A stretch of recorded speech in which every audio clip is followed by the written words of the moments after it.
So in searching for academic sources, we're going to use these two. Well, I'll show you these free tools here. So the first thing we want to do though is to create a new notebook. Now I'm going to stick to this process here. Now, what would be really helpful is if Google Notebook allowed you to do folders, but it doesn't. But hopefully that will be something that in the future will allow us to do.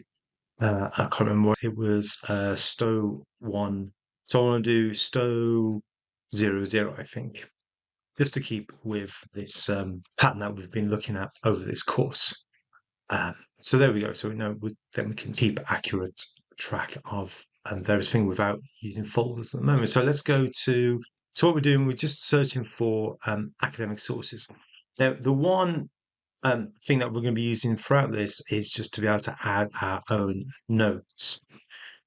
So let's say this is something we're looking at. This idea, Socialism on Modern Cognitive Behavior Therapy, right?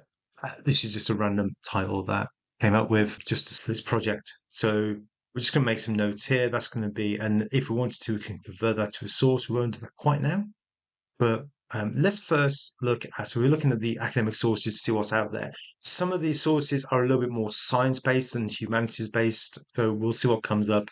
And of course, you may be using, your research might be more science-based anyway. But here we've got some examples. Let's find the academic papers that discuss this particular. So we're going to look at Elicit and see what this does. This will bring up, hopefully, some papers.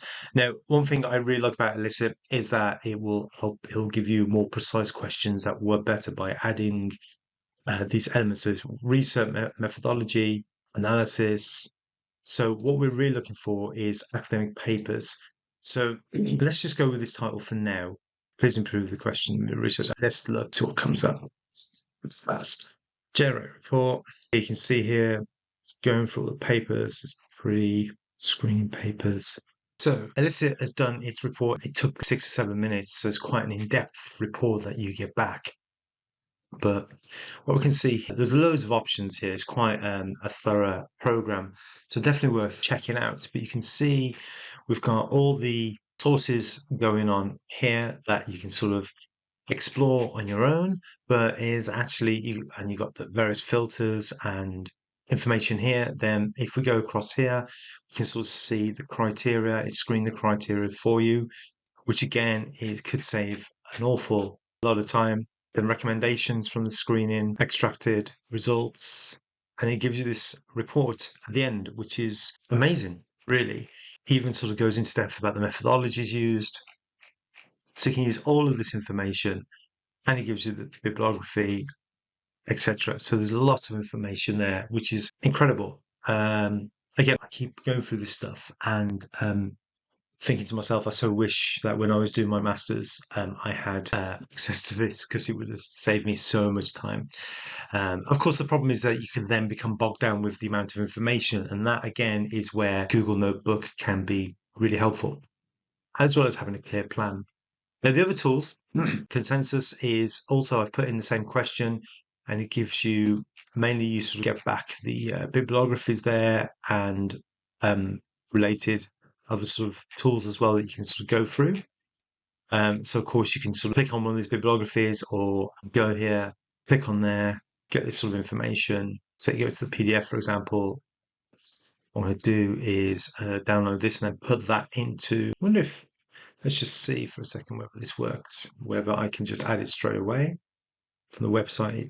Sometimes that doesn't let you. So what we'll do is just download that and add that for now. So I've just done the author, year, and then the title as just a way of keeping this. Now, of course, one thing I could do is call it something like this. And then try and have some sort of codes. I'll have codes going on so I could sort of know the type of, or I could call it journal or paper or something like that. Again, what would be great is if you could have folders here, but that's not an option at the moment anyway.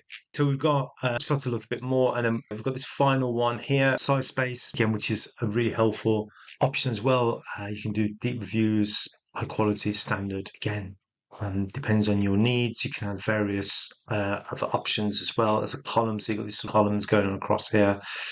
Let's see what sort of happens. A couple of these just randomly. So you get all this various information. Again, you can get podcasts, you can get summary. You can get PDF summary, podcast going on, chat.